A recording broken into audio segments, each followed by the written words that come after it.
오래전에 전주에 있는 기독교 병원에서 있었던 일입니다. 한 중년의 남자 의사와 이 남자가 실랑이를 막 벌이고 있습니다. 그의 손에는 신문이 들려 있습니다. 의사는 안 된다 이러면서 막 손을 내젓고 거부를 하는 모습입니다.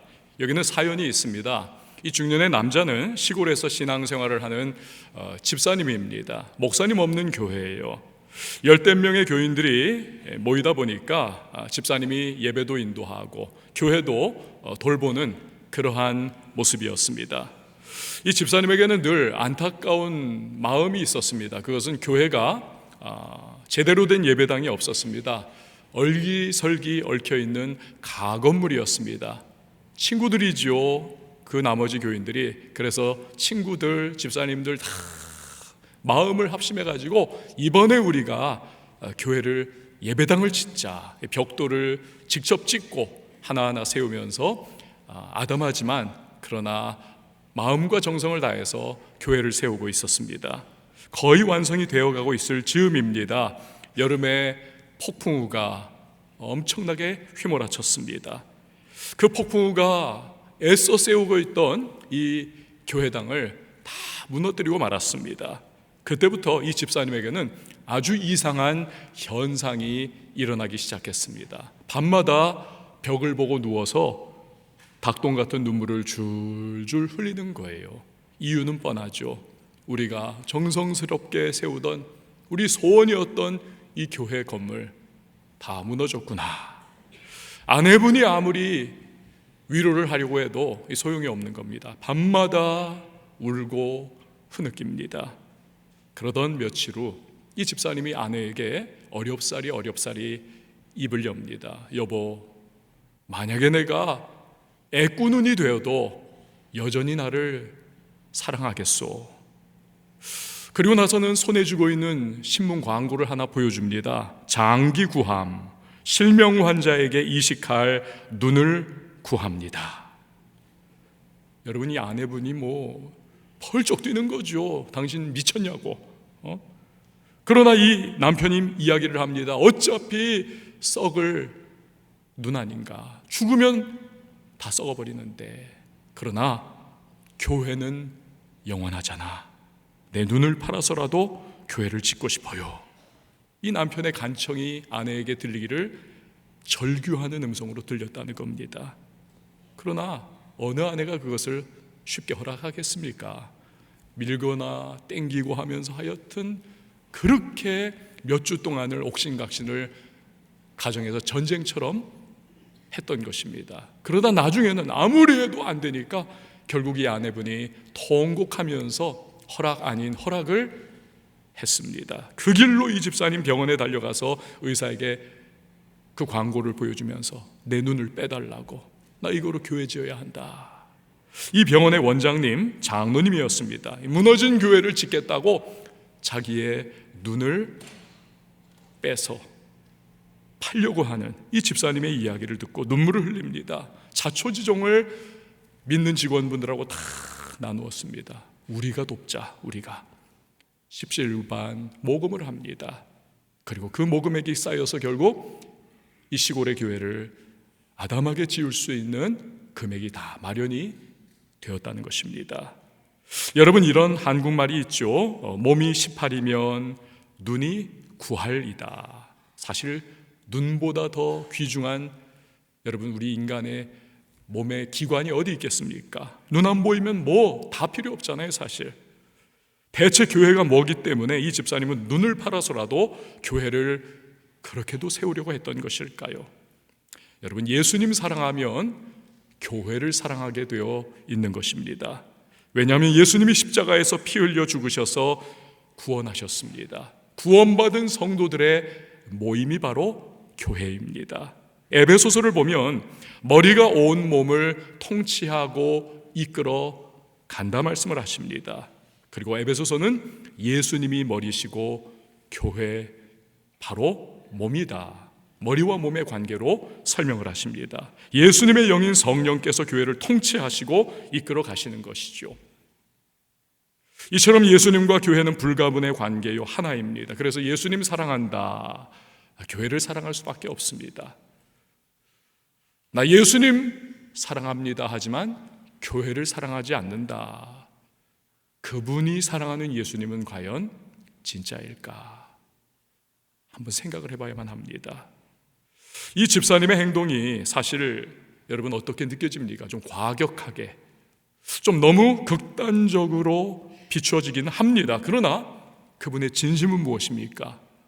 모양새는 어때도 그러나 그가 진정으로 교회를 사랑하고 진정으로 예수님을 사랑하는 마음은 끌어오르는 것이죠. 활화선과 같이. 이것이 이 집사님을 완전히 사로잡아 버렸던 것입니다. 반면에 교회를 사랑하지 않는 사람이 진짜로 예수님을 사랑하는 것은 어찌 보면 불가능한 일입니다. 한국에요, 요즘 소위 가나안 교인이 참 많습니다. 가나안 교인 아시죠? 거꾸로 하면 안 나가 교인입니다. 교회 안 나가요. 나 크리스찬입니다 라고는 말을 하지만 그러나 전체 교인 중에서 무려 23%입니다. 200만 명 4명 중에 한 사람이 교회를 오늘날 나가지를 않는 한국 사회입니다. 질문이 생겨요. 교회와 담을 쌓고 지내는 가나안 교인이 정말 예수님을 사랑하는 분들일까? 필립 와그너 목사님이라고 하는 분이 이런 칼럼을 썼습니다. 예수님은 사랑하는데 교회는 싫어하는 것이 가능할까? 이분의 결론, 불가능하다는 것입니다. 절대로. 왜요? 5가지를 생각을 해보라는 것입니다. 첫 번째, 예수님이 교회를 사랑하시기 때문이라는 것입니다. 예수님이 교회를 너무나 사랑하셔서 자기의 목숨까지 내어주셨습니다. 그렇게 예수님이 사랑하시는 교회를 어떻게 사랑하지 않을 수가 있냐는 것입니다. 두 번째로, 교회는 세상의 희망이기 때문에 사랑해야 한다. 교회 싫어하는 것, 그건 불가능하다. 주님은 교회를 통해서 복음을 만천하에 흘려보내기로 작정하시고 계획을 하셨습니다. 이렇게 소중한 것이 교회고 교회는 세상의 희망입니다. 그렇기에 교회를 사랑하지 않을 수가 없는 것이죠. 세 번째로, 교회의 구성원은 사람이기 때문에 그렇습니다. 사람은 누구나 약점이 있습니다. 저도 약점이 있고 여러분들도 다 약점이 있습니다. 불완전한 사람들이 모인 것이 교회입니다. 그러므로 교회의 불완전한 모습이 비춰진다 할지라도 용납할 수 있고 이해할 수 있고 품을 수 있어야 한다는 것이죠. 네 번째, 상처를 주고 힘들게 하는 것은 사람들이기 때문에 그렇습니다. 혹자는 말을 하죠. 교회가 나한테 상처를 줬어. 나 교회에서 상처받았어. 그러나 팩트는 무엇입니까? 교회가 상처를 준 것이 아니고 교회 안에 있는 그 누군가, 사람이 상처를 준 것입니다. 우리는 은행원이 불친절해도 은행에 갑니다. 체육관 직원이 불친절해도 체육관에 갑니다. 그러나 교회의 구성원 중 그 누구 하나가 사람이 내게 상처를 줬다고 해서 교회 전체를 터부시하고 교회를 떠나고 교회를 멀리한다, 교회를 싫어한다, 너무나 안타까운 일이라는 것이죠. 다섯 번째, 완벽한 교회는 없기 때문입니다. 이런 이야기 있죠. 스펄전 목사님이 하루는 한 청년으로부터 상담 요청을 받았습니다. 목사님, 정말 교회가 지긋지긋해요. 너무 불완전하고 너무 하여튼 나를 힘들게 하는 사람들이 가득해요. 나 교회 정말 안 다니고 싶어요. 목사님, 완벽한 교회가 있으면 저한테 소개 좀 해주세요. 그때 스펄전 목사님이 빙그레 웃으면서 대답을 했다고 합니다. 청년, 완벽한 교회가 있다면 제발 나한테도 좀 소개해 주게. 그리고 두 번째로, 완벽한 교회가 있어도 자네가 그 교회에 들어가는 순간부터 그 교회는 더 이상 완벽하지 않아. 그렇습니다, 여러분. 사람이 완벽하지 않기 때문에 사람이 모이는 교회도 완벽하지 않습니다. 우리는요, 교회가 완벽해질 그날, 즉 예수님의 재림의 때까지 불완전하지만 주님이 사랑하시는 교회를 우리도 사랑하고 품고 끌어안으면서 완벽해질 교회를 우리는 바라보고 기대하며 신앙생활을 해나가야 하는 것입니다. 성도 여러분, 저와 여러분이 예수님 사랑하는 마음으로 우리의 교회를 사랑하는 성도가 다 되실 수 있기를 바랍니다. 그렇습니다. 예수님 사랑하면 교회 사랑합니다. 그리고 교회와 동행하는 신앙생활을 할 수밖에 없는 것입니다. 오늘 우리가 민수기 말씀 읽었는데요, 이 말씀에 보면 한 사람이 등장을 합니다. 별로 우리에게 잘 알려져 있지 않은 인물입니다. 이 사람 호밥이라고 하는 사람은 교회와 동행하자고 하는 특별한 요청을 받았던 사람입니다. 사도행전을 보면요, 출애굽을 해서 40년 동안 광야 생활을 하던 이스라엘을 광야 교회라고 성경은 설명을 합니다. 이 광야 교회의 지도자는 모세 아닙니까? 모세가 호밥에게 이렇게 요청을 합니다. 우리 이스라엘 민족이 하나님이 약속하신 가나안 땅을 향해 나아갑니다. 당신이 우리를 좀 인도해 주세요. 우리와 동행해 주세요. 광야길, 초행길을 그들은 행군을 하게 됩니다. 반면에 이 호밥이라고 하는 사람은 광야에서 태어났습니다. 미디안 광야에서 자랐습니다. 미디안 광야가 손끝 보듯이 너무나 그냥 이미 머릿속에 지도가 다 그려져 있는 사람, 어디에 진쳐야 하고 무엇을 우리가 어떻게 구해야 하고 어디서 물도 구해야 하는 거 다 아는 사람이에요. 물론 하나님의 구름기둥 불기둥이 크게 인도는 해주십니다. 그러나 매일의 인도는 아니에요. 어떤 때 구름기둥 불기둥은 한 달, 아니 1년 동안을 그냥 그 자리에 가만히 계십니다. 그럼 거기에 1년 동안 이스라엘 백성들도 진치고 기다려야 하는 겁니다. 그 기간 동안에 만나는 내리지만 물은 어디서 구하고 어디서 무엇을 우리가 찾을 것이냐, 이런 세부적인 부분들은 도움이 필요합니다. 가이드가 필요해요. 바로 이 호밥이라고 하는 사람에게 그래서 모세가 요청을 했던 것입니다. 자, 그러나 호밥이 이런지하에 거절을 해요. No. 왜요? 너무 많은 것을 포기해야 하기 때문입니다. 오늘 그래서 30절 말씀을 보면 호밥이 그에게 이르되 나는 가지 아니하고 내 고향 내 친족에게로 가리라. 고대 사회에서 고향과 친족을 떠난다. 이것은 기득권과 안전과 모든 보장된 편안함을 다 포기해버리는 것입니다. 이스라엘 광야 교회와 동행하려면 그처럼 큰 헌신이 필요합니다. 아브라함은 어떻습니까? 하나님이 가라 하실 때 고향과 친척과 아비 집을 떠나 그는 나아갔습니다. 왜요? 믿음 있었기 때문에 그렇습니다. 그러나 아직 호밥은 그런 믿음은 가지고 있지 못한 사람입니다. 여러분, 우리도 마찬가지입니다. 교회와 동행하는 데 있어서는 믿음과 헌신이 요구가 됩니다. 쉽지 않습니다. 그래서 많은 분들이 호밥처럼 교회와 동행하자라고 하는 요청을 받을 때 NO라고 거절을 합니다. 그냥 시계추 교인으로 머뭅니다. 일주일에 한 번 교회 왔다 갔다 하는 시계추 교인.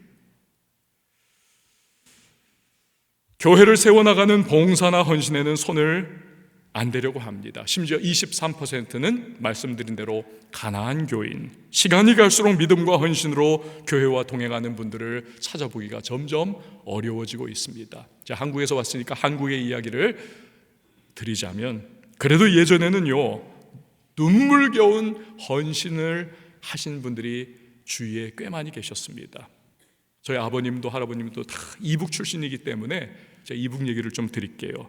북한에서 피난을 내려온 어느 목사님이 계십니다.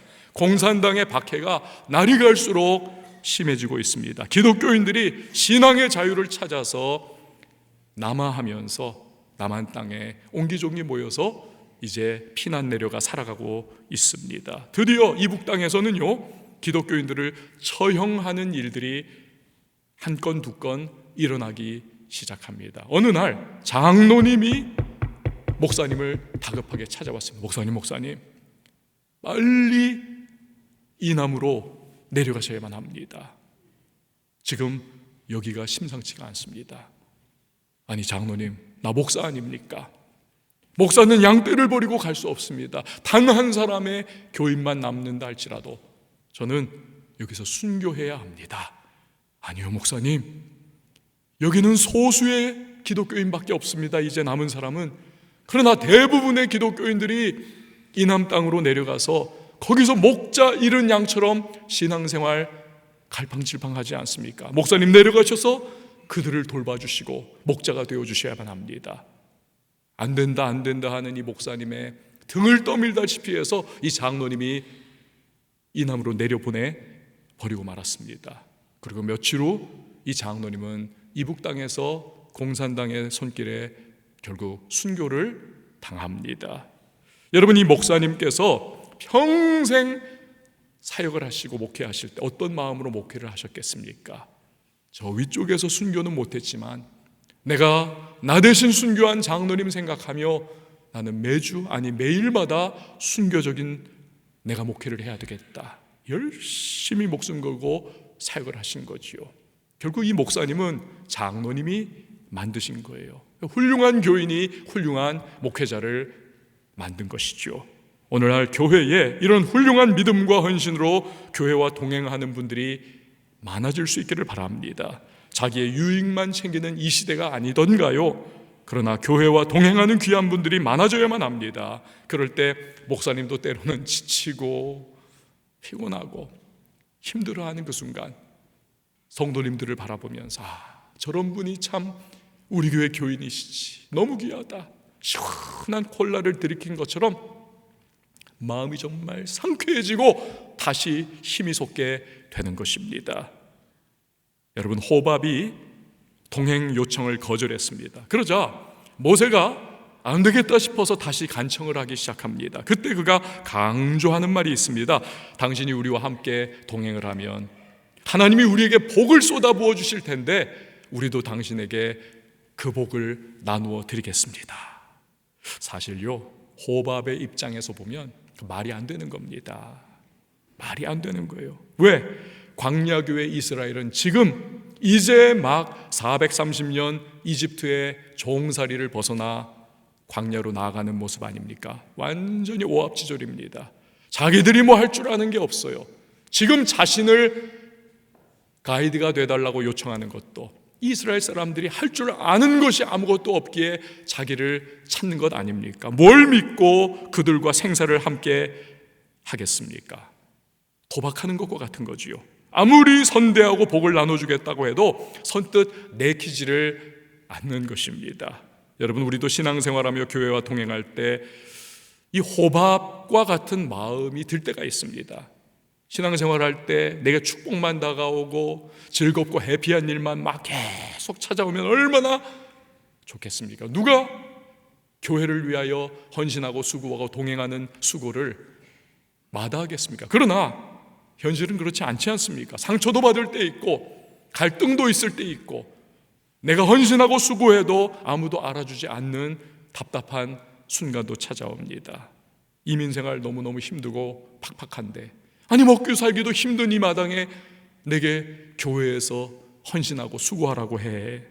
나 신앙생활 그렇게 힘들게 못해. 이 생각이 들 때도 있습니다. 그럼에도 불구하고 우리가 꼭 기억해야 할 것은 교회와 동행할 때 우리가 받고 누릴 수 있는 축복이 실제로 있다는 사실입니다. 오늘 두 가지로 그 축복에 대하여 말씀드리고자 합니다. 첫 번째로 영적 거목이 되는 축복입니다. 영적인 거목이 되는 축복. 예전에 제 사무실 창문 앞에는요, 굉장히 큰 아름들이 밤나무 한 그루가 딱 서 있었습니다. 봄, 여름, 가을, 겨울, 이 밤나무는 그곳에 그대로 굳건하게 버티고 서 있었습니다. 다람쥐가 오르락내리락하고 그 밤을 이렇게 까먹는 모습도 종종 보게 되었고요. 그리고 이 밤나무의 푸르른 이파리가 얼마나 참 멋져 보였는지 모릅니다. 생각이 들었어요. 원래는 요만한 씨가 땅에 떨어졌을 텐데 그곳에 계속 있으니 자라고 자라 저 거대한 밤나무가 되었구나. 어느 여름 태풍이 강력하게 휘몰아쳤습니다. 그 밤에 뚝 소리가 나더니 밤나무의 굵은 가지 하나가 꺾어지고 말았습니다. 그래도 밤나무는 아유 힘들어 하면서 그 자리를 옮기지를 않더군요. 그곳에 뿌리를 내린 채 묵묵히 가만히 지키고 있었습니다. 겨울이 되었습니다. 그 해에 눈이 어마어마하게 한국에 내렸습니다. 온 천하가 하얗게 됐고 그리고 이 밤나무도 그 어깨에 무거운 눈을 그냥 지고 그렇게 추운 밤을 보내고 있었습니다. 아유 추워하면서 이 밤나무가 옮겼을까요? 그렇지 않습니다. 여전히 그곳에 뿌리를 내린 채 버티고 있더군요. 늘 그곳에 있으면서 더 깊이 뿌리를 내리는 이 밤나무, 갈수록 더 큰 거목이 되어가고 있었습니다. 오늘날 크리스천들이 신앙생활, 교회생활을 어찌 보면요 너무 쉽게 생각하는 경향을 가지고 있지 않는가. 나아가서 쉽게 교회를 널뛰기 하듯이 옮기는 분들도 계십니다. 학원을 하나 결정할 때도 한국은 학원이 천국이니까 학원 하나 결정할 때도 엄마들이 마음클럽 다 들어가가지고 이 학원 평가가 어떤가. 마음클럽이 한국에서 가장 강력한 그러한 힘을 가지고 있습니다. 다 서치를 해요. 그리고 나서 그것도 성에 안 차서 엄마 아빠가 참관 수업까지 딱 합니다. 그리고 나서 자녀 위하여 그 학원을 딱 결정해 줍니다. 여러분 대학교 아이들 보낼 때 어떻습니까? 연구 많이 하잖아요. 어느 대학을 우리 아이들 보내야 할까? 심지어는 캠퍼스 투어까지 보내서 마음에 드니? 너하고 적성이 맞는 것 같니? 환경은 어떠니? 다 파악하고 그 학교를 보냅니다. 직장 옮길 때 마찬가지 아니던가요? 얼마나 신중합니까? 그런데 교회는 너무나 어이없는 이유로 옮기는 그러한 분들이 없지 않아 있습니다. 생각해 보십시오. 학원도 학교도 직장도 중요하죠. 그러나 사실은 이 땅에서의 몇십 년, 그 몇십 년입니다. 교회는 그렇지 않습니다. 내 영혼을 맡기는 것입니다. 교회는 지상에서 영원까지 연결되는 연결고리입니다. 그러므로 세상 그 무엇보다도 중요한 것이 교회입니다. 교회는 오랜 기도와 숙고 끝에 고민하여 결정을 내려야만 합니다. 내가 이 교회를 다녀야 할 것인가. 그리고 한 번 결정을 내렸다면 그 교회에 뿌리를 내리고 그 교회 안에서 내가 주님 나 부르실 때까지 내가 헌신하겠습니다. 충성하겠습니다. 자리를 지키겠습니다. 각오해야만 합니다. 여러분, 주님이 여러분을 베델교회로 불러주셨습니다. 내가 온 것 같지만 우리의 인생사를 주관하시는 하나님이 불러주신 것입니다. 그렇다면 불러주신 주님의 몸된 교회를 전심으로 사랑하고 믿음으로 헌신해 나가실 수 있기를 바랍니다. 그러면서 교회라고 하는 땅에 나의 신앙과 삶의 뿌리를 깊이 내리십시오. 영적 거목이 되셔야만 합니다. 코비드-19 한창일 때 미국도 난리였죠. 우리 한국도 그랬습니다. 특별히 교회가 타격을 많이 받았습니다. 셧다운을 다 해버렸잖아요. 저희 교회도 역시 마찬가지였습니다. 그래서 그 초기에 교회가 완전히 폐쇄가 됐으니까 집에서 설교 영상을 찍어서 유튜브로 송출을 했던 기간이 있었습니다. 벽 뒤에서 이렇게 딱 설교를 하는 그 모양을 보고 성도님들이 좀 마음이 그랬던 것 같아요. 어느 한 장로님께서 목사님 설교하실 때 옆에 나무라도 하나 있으면 그림이 좀 좋을 것 같아요. 큰 화분을 하나 집으로 보내주셨습니다. 좋더라고요. 설교할 때 이렇게 푸르른 나무가 있으니까. 그래서 제가 그 화분을 그 장로님 마음도 참 고맙고 또 굉장히 큰 도움을 받았기 때문에 애지중지했습니다. 나뭇잎도 닦아주고 때가 되면 이렇게 햇빛을 볼 수 있도록 나무도 계속 방향을 바꿔주고 물도 정말 날짜 맞춰서 딱딱딱 잘 줬습니다. 그런데 얼마 동안은 나무가 푸르게 잘 자라다가 3년쯤 되니까 나무가 시들시들 말라가더라고요. 애를 써도 안 되는 겁니다. 나무 이파리가 다 떨어져 내리고 노랗게 변해가는 겁니다. 땅에서 뽑혀서 화분에 심겨졌을 때 처음에 이 나무는 어쩌면 좋아했을지 모릅니다. 비바람 안 맞죠. 폭풍 없죠. 따뜻하죠. 조심조심 돌봄받습니다. 편하다 했을지 모릅니다. 그러나 좁은 화분 안에서 뿌리를 내릴 수가 없는 겁니다. 땅에 그 면적이 한 평 정도밖에 안 되니까 아무리 화분이 커도 영양분이 어느 때가 되니 고갈돼 버리는 겁니다. 그래서 말라가는 것이었죠. 만약에 나무가 심긴 곳이 화분이 아니라 척박하다 할지라도 땅이었다면 어땠을까요? 너무 힘들게 뿌리를 내렸겠죠. 그러나 시간이 가면 갈수록 그 뿌리는 더 깊이 뻗어나갔을 것이고 더 푸르게 자라났을 겁니다. 제 사무실에 앞에 있던 그 거대한 밤나무처럼 이 나무 역시도 거목이 될 수 있었을 겁니다. 제가 그때 깨달았어요. 여기저기 옮겨 심는 나무는 결국 잔챙이밖에 되지 못하는구나. 영적 거목이 될 수 없구나. 만약에 호밥이 교회와 친척을 떠나 이스라엘 광야 교회와 동행한다면 힘들 겁니다. 마음에 두려움이 가득할 겁니다. 매일매일이 전쟁하는 것과 같은 치열한 모습으로 힘겹게 살아가야만 할 것입니다. 그러나 만약에 이스라엘 광야 교회와 동행한다면 하나님이 그들과 함께 하시기에, 하나님이 그들에게 복을 주시기에 호밥은 주님이 복 주시는 땅에 뿌리 내린 나무와 같이 되어갈 것입니다. 그리고 가면 갈수록 창대하게 영적인 거목으로 신앙과 삶이 아름답게 펼쳐지게 될 것입니다. 우리도 마찬가지입니다. 교회와 동행하며 교회에 심기운 나무가 될 때 때로는 시련의 비바람이 불고 폭풍우가 몰려올 때도 있을 겁니다. 가지가 뚝하고 부러지는 상처를 받을 때도 없지 않아 있을 수 있습니다. 휘청거릴 때도 있을 겁니다. 그래도 묵묵히 버텨 나가야만 하는 것입니다. 깊이 뿌리를 내려야만 하는 것입니다. 믿음과 헌신으로 교회와 동행을 해야만 하는 것입니다. 그러면 결국에는 신앙의 많은 열매를 맺는 우리는 아름다운 영적 거목이 될 수가 있을 것입니다. 우리가 교회와 동행할 때 얻는 두 번째 축복은요, 축복을 물려주는 축복입니다. 축복을 물려주는 축복. 호밥은 과연 모세의 동행 요청을 끝까지 거절했을까요? 아니면 받아들였을까요? 오늘 본문에는 나와 있지 않습니다. 아쉽죠. 그러나 우리가 성경을 전체적으로 연구를 하다 보면 이렇구나 알 수가 있습니다. 예를 들어 사사기 1장 16절 말씀을 보면 이렇게 기록을 합니다. 모세의 장인은 겐 사람이라 그의 자손이 유다 자손과 함께 정려나무 성읍에서 올라가서 아랏 남방의 유다 황무지에 이르러 그 백성 중에 거주하니라.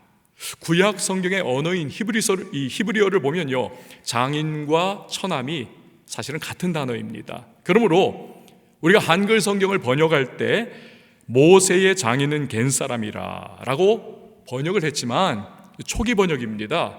사실은 모세의 장인이 아니라 모세의 처남입니다. 다시 말하면 호밥이에요.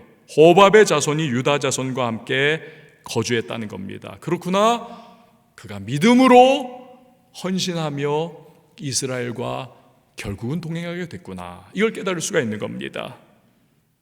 자, 그런데 우리가 주목할 만한 사건이 하나 일어납니다. 사사기 4장 11절 말씀에 보면 모세의 장인, 이거 처남이에요.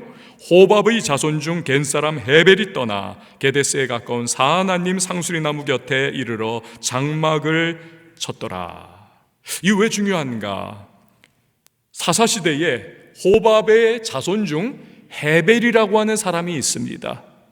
그런데 이 사람이 이스라엘 중에 거하고 있었다는 거예요. 근데 이 시대에 무슨 일이 일어나냐 하면 그 유명한 여자 선지자인 드보라가 하솔 왕 야빈이 이끄는 군대와 자유를 얻기 위한 위대한 전쟁을 벌입니다.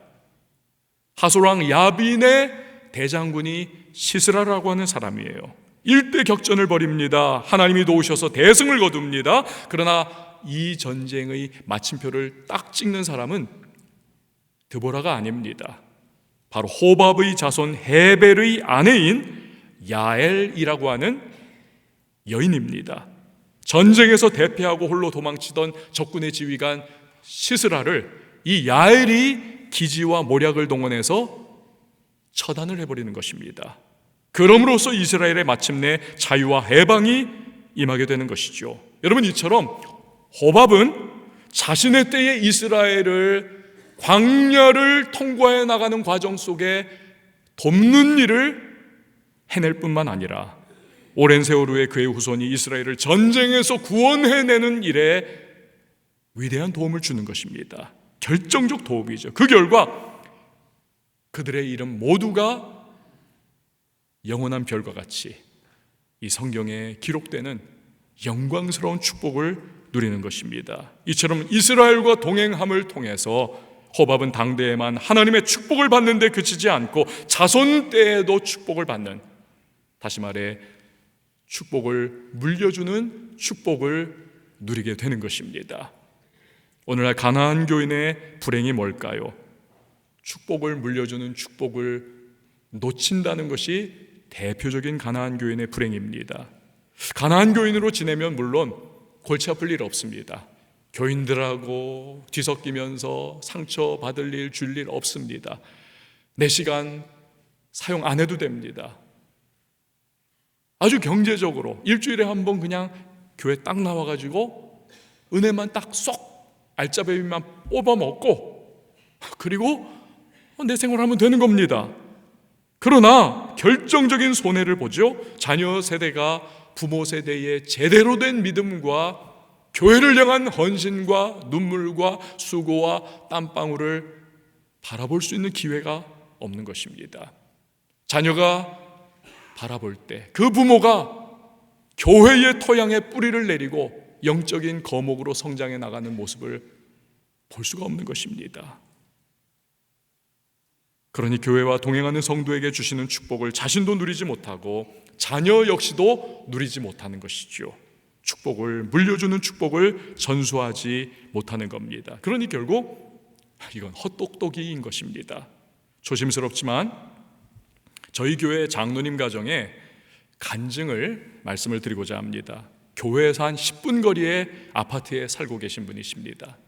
그런데 몇 년 전에 한국에서 아파트가 엄청나게 가격이 확 뛰었습니다. 확 뛰었어요. 이 장로님 가정의 아파트도 굉장히 뛰었습니다. 그때 이 장로님 부부가 우리가 빨리 팔고 교회에서 좀 멀리 떨어진 곳에 가격이 저렴한 아파트에 들어가자. 시세 차익이 많이 남는다. 이걸로 이제 노후 준비가 그러면 끝나버릴 것이죠. 노후 준비가. 그런데 교구 목사님이 이분들에게 한마디를 하셨어요. 장로님, 권사님 그러지 마세요. 교회 멀리 가시다니요. 교회를 더 잘 섬기기 위해서 이사하는 것 아니라면 중직자 가정은 그런 거 아닙니다. 교회 가까이 살면서 예배 최대한 참석하시고 교회 위에서 기도하셔야죠. 그게 장로님, 권사님 가정 아닐까요? 그야말로 세상 경험 없는 젊은 목사님이 교과서적인 이야기를 해주신 거예요. 그런데요, 얼마나 난처합니까? 이 장로님 부부가 그것을요 믿음으로 아멘하며 그대로 받아들였습니다. 이 결정이 쉬웠을까요? 아니요. 너무 어렵죠. 사실 모두가 그런 결정을 내릴 필요 없습니다. 노후 준비 안 되신 분들은 사실 그렇게 하시는 것이 지혜로울 수도 있어요. 그러나 이 장로님, 권사님은 믿음으로 아멘한 겁니다. 믿음으로. 그러면서 계속해서 교회와 동행하며 두 분 모두 열심히 최선을 다해 섬기고 봉사를 한 겁니다. 예를 들어서 우리 장로님은요 주일 새벽에 성가대 지휘를 하세요. 주일 새벽에. 그런데 내가 하나님 최선 다해서 섬기고 싶습니다. 그래서 주일 새벽 성가대 지휘하실 때 하얀색 턱시도를 입으십니다. 그리고 보우타이를 딱 하시고 지휘를 하세요. 지휘는 참 못하세요. 근데 그 열심은 최고입니다.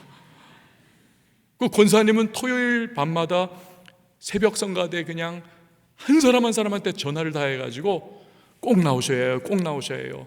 100% 출석을 시킵니다. 이걸 10수년을 해오셨어요. 저희 교회는 노인분들 섬기는 경로 부서가 굉장히 발전해 있는데 그 경로 부서의 성가대도 이 장로님이 지휘를 하십니다. 최선 다해서 헌신하면서. 그런데 여러분 보세요. 교회를 섬기기 위해서 아파트 팔고 이사하려고 하던 계획을 포기한 이 장로님 가정에 하나님께서 그분들을 기억하시더라고요. 복을 주시는 겁니다. 여러분 아시다시피 한국은 땅은 좁고 사람은 많고 이 아파트 청약 하는 것이 이게 당첨되는 게 하늘의 별따기 아닙니까? 그런데 만약에 당첨되면 이게 프리미엄이 그때부터 막 수억 원이 척척척 붙지 않습니까? 그런데 올해에 이 장로님 가정의 자녀가 둘이거든요. 그 두 자녀가 모두 서울과 유명 신도시의 새 아파트에 당첨이 됐습니다. 그것도 전망이 가장 좋은, 남들이 다 제일 부러워하는 로얄층, 소위 로얄층의 이 아들과 따님이 다 당첨이 된 거예요. 여러분 생각해 보세요. 한 사람 당첨되기도 어려운데 두 자녀가 다 새 아파트에 당첨이 되고, 그리고 그것도 로얄층에 당첨이 된 거예요. 세상 물정 모르는 순진한 교역자의 말씀이지만 믿음으로 받아들여서 아멘하고 교회와 동행하며 충성도의 교회에 세워나가는 모습을 주님이 기뻐하신 것 아닐까, 그리고 자녀들에게 큰 복을 부어주신 것 아닐까. 제가 이 간증을 말씀드리면서 처음에 조심스럽게 말씀드립니다라고 단서를 붙였습니다. 왜? 혹여나 여러분들이 물질적인 부분에 초점을 맞출까 싶어서 그랬습니다. 제가 말씀드리고자 하는 초점은 무엇입니까? 하나님은 교회와 동행하고자 믿음과 헌신으로 섬기고 수고하고 눈물을 흘리며 최선 다하는 분들을 반드시 기억해 주시는 것입니다.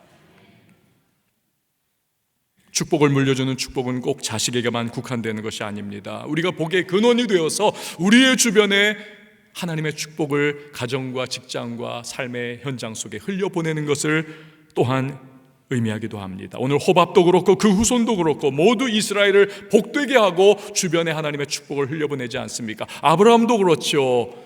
갈 바를 알지 못하지만 하나님 명령 붙잡고 그가 고향 친척 아버지 집 떠나 그가 믿음의 여정을 떠나니 하나님은 그가 가는 곳마다 축복을 흘려보내는 복의 통로로 쓰임바 되도록 복 주시지 않습니까?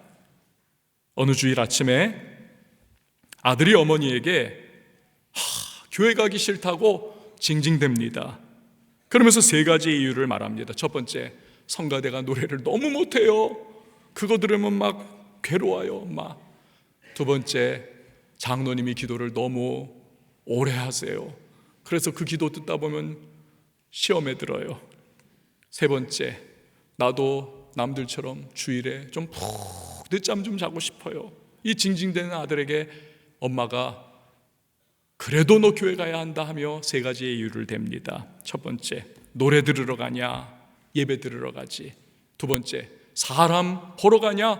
하나님 보러 가지. 세 번째, 그래도 네가 담임 목사 아니냐? 네가 안 가면 어떻게 되겠느냐? 그러니 너 가야 돼. 여러분, 목사도 이런 마음이 생길 때가 있다는 거예요. 목사도. 성도님들이 오죽하겠습니까? 인생이 정말 힘든데 교회 가고 싶지 않은 이유, 교회와 동행하고 싶지 않은 이유, 교회에 나의 헌신과 수고와 열정과 섬김을 쏟아내지 않을 이유 차고도 넘칩니다. 그러나 마음 다잡고 교회와 동행해야만 합니다. 여러분의 올 한 해의 띠임이 Always be there 아닙니까? Always be there 하세요. 인볼브 하십시오, 교회에. 그리고 최선 다하여 섬기십시오. 그렇게 하지 않았을 때 결코 경험할 수 없는 하나님이 주시는 은혜와 축복을 누리게 되는 것입니다. 성도 여러분, 호밥은 처음에 함께 동행하자는 모세의 요청을 거부했습니다. 그러나 마음을 돌이킵니다. 믿음과 헌신으로 그들과 함께합니다. 하나님의 축복이 부어지죠. 오늘날 많은 이가 교회와 동행하라는 주님 말씀을 이런저런 이유로 거절합니다. 심지어 가난한 교인으로 지냅니다. 하지만 저와 여러분, 주님 말씀에 순종하기를 바랍니다. 어렵고 힘들어도 믿음과 헌신으로 주의 몸된 교회에 뿌리 내리고 인볼브하고 눈물로 세워나가는 성도 되어주십시오. 그럴 때 이 교회 안에서 여러분 영적 거목으로 자라나가게 될 것입니다.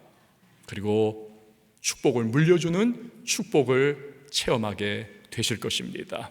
이런 은혜가 여러분 모두에게 풍성히 넘칠 수 있기를 축복합니다.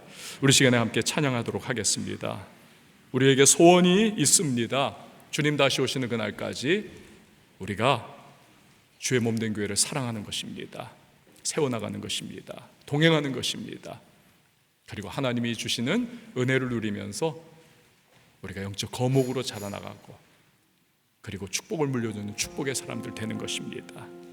오늘 이 찬양이 우리의 적용 찬양이 될 수 있기를 원해요. 우리에게 소원이 하나 있네. 주님 다시 오실 그날까지 우리 가슴에 새긴 주의 십자가 사랑, 나의 교회를 사랑케 하네. 주의 교회를 향한 우리 마음, 희생과 포기와 가난과 고난, 여주조차 우리 막을 수 없네. 우리 교회는 이 땅의 희망, 교회를 교회되게, 예배되게 우리 사용하소서. 우리 사용하소서. 진정한 은혜가 오늘 임하도록 우리 사용하소서. 우리에게 소원이 하나 있네. 우리에게 소원이 하나 있네. 주님 다시 오실 그날까지 우리 가슴에 새긴 주의 십자가 사랑, 나의 교회를 사랑케 하네. 주의 교회를 향한 우리 마음, 희생과 포기와 가난과 고난, 하물며 죽음조차 우리 막을 수 없네. 우리 교회 이 땅의 희망, 교회를 교회되게, 교회를 교회되게, 예배되게 우리 사용하소서. 진정한 은혜가 오늘 임하도록 우리 사용하소서. 교회를 교회되게, 예배되게, 교회를 교회되게, 예배되게 우리 사용하소서. 진정한 은혜가 오늘 임하도록 성령 안에 예배하리라. 성령 안에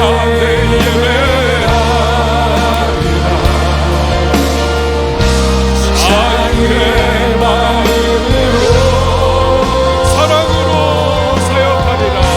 사랑으로 사역하리라. 교회는 생명을, 교회는 교회되게, 예배되게 우리 사용하소서. 우리 사용하소서. 진정한 은혜가 오늘 임하도록 우리 마지막으로 한 번 더 찬양합니다. 교회를 교회되게, 교회를 교회되게, 예배되게